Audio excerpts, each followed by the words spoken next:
안녕하세요. NCS 강사 미지수입니다. 이번 시간은 챕터 3 문제 해결 능력편입니다. 우리 회사에 들어가서 사물을 보다 보면 여러 가지 상황이 발생할 수 있겠죠. 판매 문제가 생길 수도 있고요. 인사 문제가 생길 수도 있고요. 이럴 때 회사에서는 여러분들이 어떻게 처리하는지 궁금해할 것입니다. 그래서 NCS에서 문제 해결 능력이란 영역으로 여러분들의 해결 능력을 미리 테스트해 볼 건데요. 따라서 여러분들이 이 영역을 풀 때는 조직의 일원의 입장으로 답을 고르시는 것이 가장 좋겠습니다. 자신의 개인적 취향이라서 문제를 고르시면 망입니다. 만약 NCS를 처음 공부하신다면 문제 해결 능력부터 공부하시라고 추천드립니다. 왜냐하면 대부분의 공기업과 공공기관에서 가장 많이 선택하는 기초 능력의 영역이고요. 문제 해결 능력은 거의 전 영역에 해당하는 타 영역과 복합적인 관점에서 문항이 나올 수 있습니다. 문제 해결 능력을 공부하고 다른 영역을 공부를 하시면요, 좀 더 수월하게 문제를 푸실 수 있겠습니다. 문제 해결 능력은 그래서 일타쌍피 영역이다 라고 표현하고 싶었지만 우리 안성수 쌤께서 고급지고 우아하게 표현하라고 하셔서 일거양득의 과목이라고 표현하고 넘어가도록 하겠습니다. 문제를 푸시다 보면 좀 쉬운데 라고 하실 수도 있는데요. 우리 어떤 과목을 처음 배울 때 어려운 문제부터 풀지 않잖아요. 그와 같이 마페는 NCS의 정석이라고 생각을 하시고요. 저는 끊임없이 여러분들께 출제자분들이 어떻게 난이도를 높일지, 그에 대해 어떻게 우리는 해결해 나갈지를 제시해 드리도록 하겠습니다. 지피지기면 100점 100승이라 하였습니다. 문제 해결 능력에서 어떤 능력을 평가하고 싶은 것인지 한번 하위 능력의 교육 내용을 보며 알아보시죠. 이번에는 간단합니다. 문제 해결 능력은 사고력과 문제 처리 능력 두 가지 하위 능력으로 나뉘는데요. 우선 사고력부터 보도록 하겠습니다. 여기도 마찬가지로 지식, 기술, 태도 이렇게 세 가지로 나뉘죠. 하위 능력의 교육 내용은 세 가지로 나뉜다고 했고 거기에 대한 자세한 내용은 챕터 2의 수리 능력의 동영상으로 찍어놨으니 그 영상을 참고하시길 부탁드립니다. 그러면 태도부터 보시죠.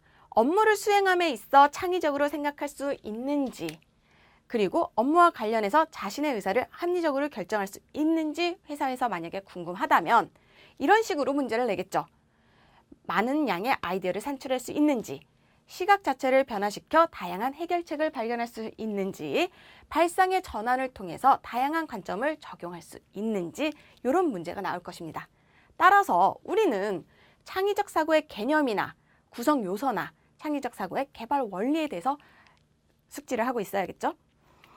그리고 요거는 이따가 문제에서 자세히 보도록 하겠습니다. 창의적 사고의 개발 원리. 사고력에서는 창의적 사고, 비판적 사고, 논리적 사고 등이 있는데요. 아까는 창의적 사고만 보았습니다. 표를 보시면 비판적 사고나 논리적 사고에 대한 내용도 있으니 꼭 숙지하시길 부탁드립니다. 현재까지는 사고력에 대한 지식형 문제와 사례를 제시하고 그 상황에 대한 적절한 사고 접근법이 무엇인지 묻는 맥락형 유추 문제가 많이 출제되었습니다. 여기서 잠깐 맥락형 문제와 지식형 문제 어떤 차이가 있을까요? 제가 한 가지 예를 가지고 왔는데요. 상사가 점심을 사주겠다며 중국집에 갑니다. 만약 상사와 모든 사람이 짜장면을 먹겠다고 했다면 여러분의 메뉴 선택 중 가장 거리가 먼 것은 1번 짜장면, 2번 짬뽕, 3번 울면, 4번 난자완스. 일단 중국집에서 파는 거기 때문에 틀린 답은 없는 것 같아요. 그러나 상사와 모든 사람이 짜장면을 먹겠다고 하는데 그 가격대는 비슷하게 맞춰야 되지 않겠습니까? 갑자기 튀게 난자완스요, 비싼 거 먹을래요, 이러면 안 되잖아요. 따라서 4번이 틀린 것은 아니지만 상대적으로 제일 거리가 먼 느낌입니다. 이런 문제가 맥락형 문제입니다. 아직 감이 조금 안 오신다고요? 요거 보면 확실히 아실 겁니다. 지식형은 어떻게 나올까요? 상황은 똑같아요. 그러나 선지가 다르죠? 1번 짜장면, 2번 짬뽕, 3번 울면, 4번 스파게티. 아니 중국집에서 스파게티라니. 이렇게 정답이 명확한 문제가 지식형이 되겠습니다. 회사에서는 상황 맥락을 따지는 맥락형 문제를 더 선호합니다. 하지만 맥락형 문제만 내는 것은 한계가 있어요. 따라서 쉬운 문제도 생각해야 하기 때문에 지식형과 맥락형이 섞여서 나오게 됩니다. 사고력 유형의 문제는요, 무엇보다 많은 글을 읽고 그 글이 주는 핵심 메시지가 무엇인가 파악하는 연습을 꾸준히 하는 것이 필요합니다. 그렇다면 우리는 무엇을 해야 된다? 평소에 자신이 지원하는 직무에 관련된 기사나 사설을 폭넓게 읽고 접하는 것이 필요합니다. 두 번째입니다. 문제 처리 능력입니다. 여기도 마찬가지로 세 가지로 나뉘고요. 문제 해결을 위한 사례를 분석, 개발, 적용할 수 있는지 회사에선 궁금합니다. 그래서 해결해야 할 문제를 체계적으로 상세히 기술할 수 있는지, 문제 해결에 필요한 자료를 수집 정리할 수 있는지, 효율적이고 효과적인 해결안을 제시할 수 있는지에 대한 문제가 나올 것입니다. 우리는 문제의 유형을 공부를 해야 되고요. 발생형, 탐색형, 설정형, 이거는 매뉴얼에 잘 나와 있어요. 그리고 문제 해결을 위한 요소나 기본적 사고에 대해서 공부를 해야 할 것입니다. 이것도 마찬가지. 이따가 문제 해결의 기본적 사고가 나와 있으니, 그 예들이 나와 있으니 이따 다시 살펴보도록 하겠습니다. 문제 처리 능력은요, 앞서 말한 사고력과 마찬가지로 출제 빈도가 높은 영역입니다. 매뉴얼의 문제 처리 능력 이론 부분을 보시면 많죠. 문제 개념, 유형, 장애 요인, 사고법, 해결 절차, 문제 해결에 대한 여러 가지 기법에 대하여 비교적 자세히 나오고 있습니다. 아니, 왜 이렇게 주저리 써놨지? 싶으실 텐데요. 저의 성격을 보시면 알겠지만 되게 간단히 정리하는 걸 너무너무 좋아해요. 그런데 이렇게 주저리 써놓는 데는 이유가 있겠죠. 위의 내용들은 모두 NCS 필기시험에서 문제화된 내용들입니다. 따라서 하나 동그라미 치시면서 그거에 대한 문제와 개념을 체크하시길 바랍니다. 그리고 NCS 초기에는요, 매뉴얼의 기본적 내용에 대한 배경 지식 문제가 어느 정도 있었습니다. 그러나 시간이 갈수록 시험에 문제가 유형화된다고 생각이 들어서 최근에는 문제 조건이나 상황을 먼저 제시하고요.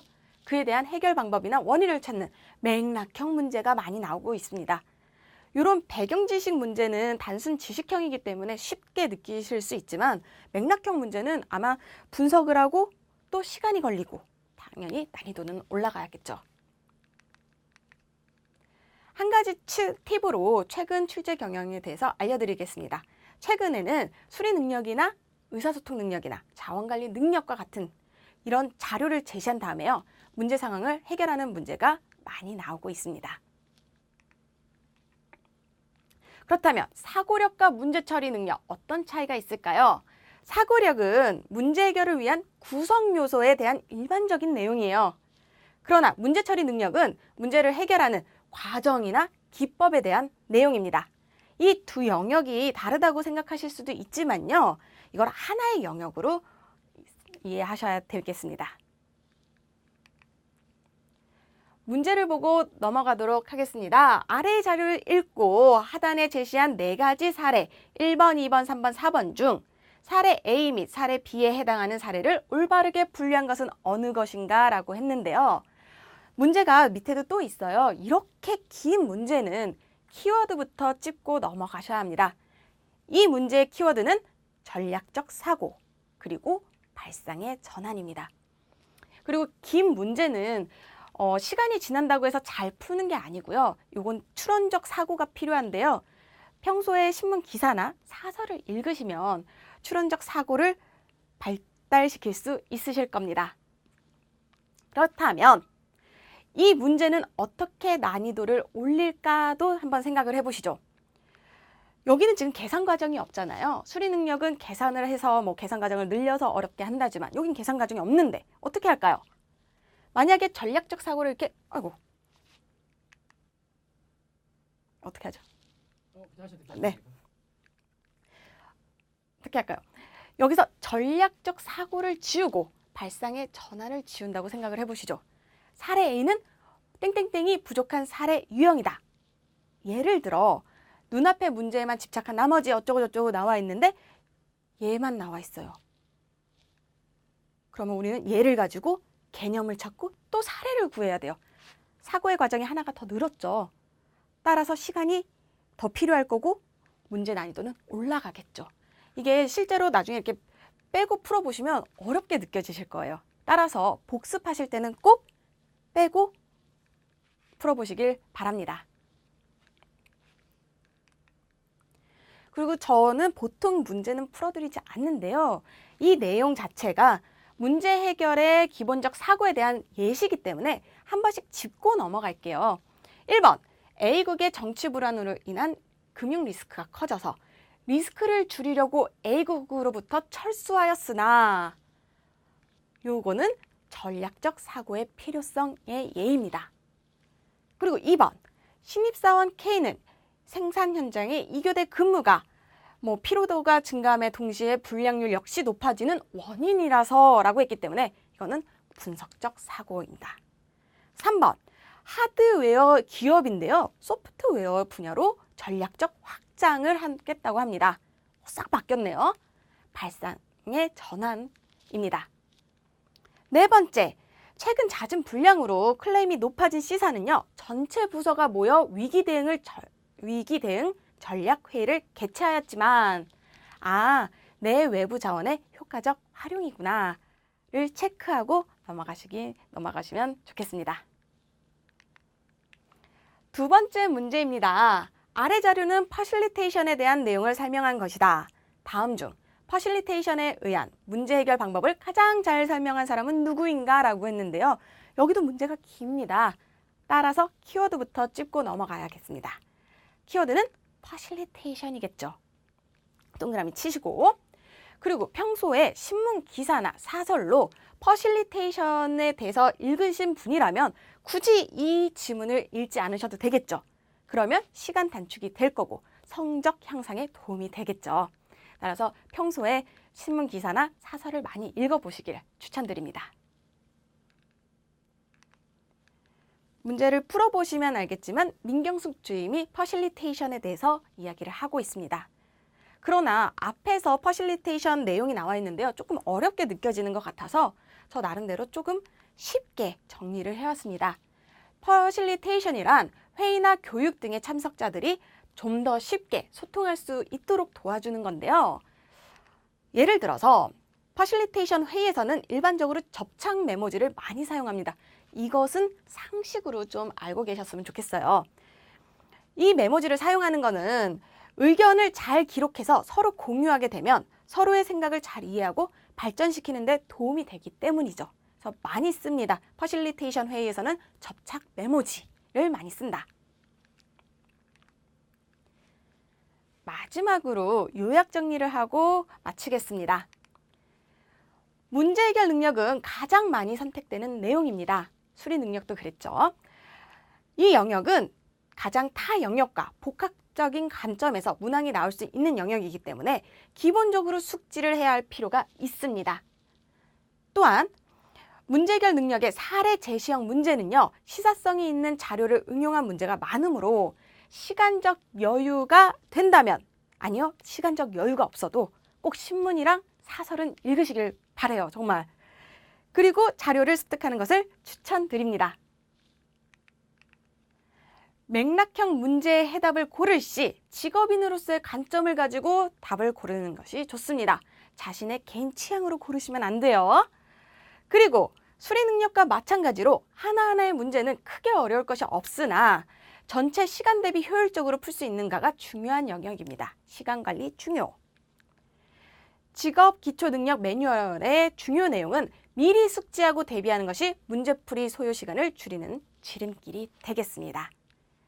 여기까지 문제 해결 능력에 대해서 알아보았는데요. 다음 시간 자원관리 능력으로 저는 다시 찾아뵙도록 하겠습니다. 감사합니다.